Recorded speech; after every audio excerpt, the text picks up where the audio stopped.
Hi, this is Rob Warlow from Business Loan Services and welcome to my Friday Business Finance Bulletin, a weekly roundup of news, tips, ideas and strategies on raising finance and dealing with banks. Now, if you're watching this on the video as opposed to the podcast version, you'll see I'm on location again this week. I'm here at the grounds of Cardiff Castle. There's an event being held here shortly by Santander Bank, looking at growth in the economy generally. We're interested to see what they've got to say about the economy shortly. So in the meantime, what have I got for you this week? Well, we're going to be looking at support and advice, some of the things that businesses are experiencing at the moment. We're also going to be looking at invoice discounting and crowdfunding. And in my business finance tip of the week, we'll be looking at stock and the impact of holding too much of that has on working capital.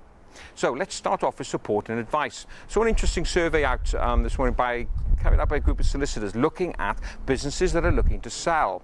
Now, interestingly, despite a growing economy, this survey found that 33% of businesses are looking to sell up. Now, that's a really high percentage, and of those, 51% of them say that they actually want to be out of the market by April 2017. So as I record this, about 2 years from now. Now, you may wonder, well, with a growing economy, why do businesses want to be selling? Well, quite a number of reasons. 38% of them said that they want to be out because they think they're going to miss the boat. They're seeing a lot more investor interest in other businesses looking to acquire, and they think now is the time. 29% of them say that actually they have been forced to sell, maybe because of financial issues or retirement of the owners. But one of the things that's came out of this is that many businesses are afraid of the impact of growth and what it's going to have on their ability to grow correctly. And it's over 44% of them said that they think that growth is going to be too tough for them to handle and they just want out. And in fact, 40% of them just saying that it's a much less risky strategy of just selling up than actually going for growth. So what's the message coming out of this? Well, if you're on the verge of growth, don't just try and do it by yourself. Get a team of advisors and support people around you to give you that right advice and support. It'll really make sure that you get on the right path and not just selling out far too early when the value has yet to be established. Now, linked in with that, another survey I saw from Aviva, the insurance company, and they looked at startups, and they asked many startups where they got advice from. Now, this is really scary because they found out that 38% of startups said they had advice from family and friends. Whoa, not a good strategy. Now, we know family and friends are very good for moral support, but these businesses should not be relying on their mate from down the pub who knows everybody and has done everything and has the answer to every question. That's not the way to get advice. Again, get the right team around you. Now, these startups, what are they saying were the three biggest hurdles that they get faced with? The first hurdle, financial support, financial advice. Well, you've got accountants who will help you put all the bookkeeping processes together. You've got people like ourselves at Business Loan Services to help give advice and support on funding. The second hurdle was marketing and sales. Again, plenty of people out there to give support and advice on getting the right marketing plan together. And the third hurdle, legal advice. Again, just get a good solicitor. When I speak to startups, they say, getting all of this support is too expensive. But hey, tell you what, you can't put a price when it comes to failure. So get those right people around you. Now, invoice discounting, another good source of alternative funding, especially when it comes to growth, where you've got money tied up in your invoices and you want to release that money today as opposed to 90 days. One of the new players in the market is Market Invoice, a crowdfunding invoice discounter. And they recently did a survey to find out what's going on in the marketplace as regards the high street invoice discounters. And Market Invoice have said, do you know what? There are many businesses out there who are paying too much, but they don't know it. So it's an issue of transparency. Market Invoice reckons that the overcharge is about 425 million a year of all the hidden fees that they say traditional invoice discounters charge. And they reckon there's about 35 hidden fees that can land on the desk that you're not aware of. So the message is, obviously, check out the new players in the market like Market Invoice. That's marketinvoice.com if you want to check them out. And also make sure you really challenge your existing provider to make sure that you're fully aware of all the fees up front. Now, crowdfunding, I've talked about it many times, and I've got a great example this week of one company that has previously used crowdfunding as a new way of raising money, but has now taken it a stage further. and that company is BrewDog.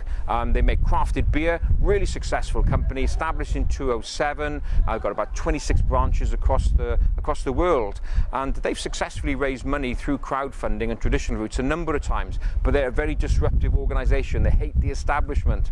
So what have they done? Well, they're looking to raise 25 million in a new raise, but they bypassed everybody. They've decided to do it themselves and go straight to their investor base and without any external support.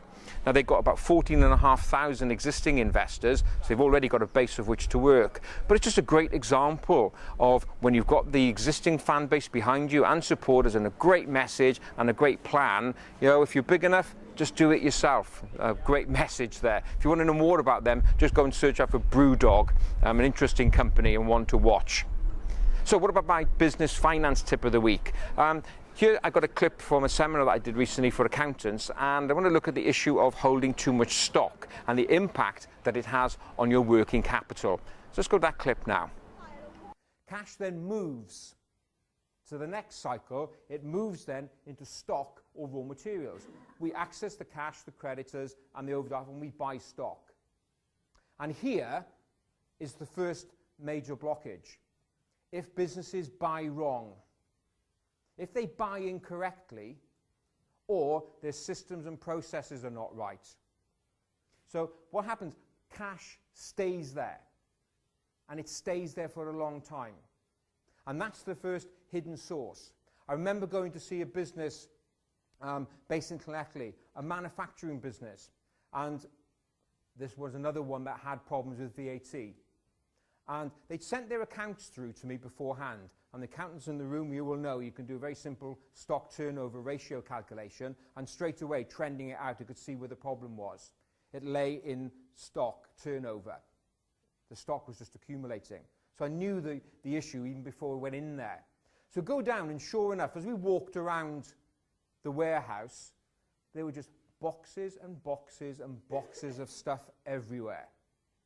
And it's very simple, asking the owner, so what's in this box here then? Yes, I know.